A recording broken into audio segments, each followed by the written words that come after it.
Zejtuni ta' 43 sena tilef ħajtu wara li kien involut f'inċident f'Birzebbuġa.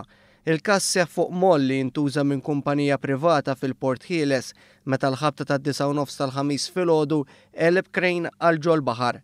Il-vittma li jaħdem mal-kumpanija privata li kienet jimmanuvra l-istess krejn ittella mill-baħar u ttieħed l-isptar Mater Dei għal kura, iżjed tard huwa ġie ċertifikat mejjed.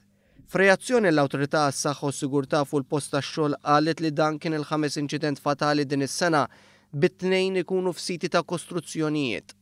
Intqal li dan juri li l-perikli jinsabu f'kull post tax-xogħol. Għalhekk l-OHSA reġgħet appellat sabiex is-saħħa u s-sigurtà jingħataw l-importanza mistħoqqa minn kulħadd kemm minn min iħaddem mill-ħaddiema kif ukoll min jaħdem għal rasu. Appellat biex kull post tax-xogħol jagħmel evalwazzjoni ta' riskju xieraq li jkun ikopri l-perikli kollha li jkun hemm fuq il-post tax-xogħol partikolari.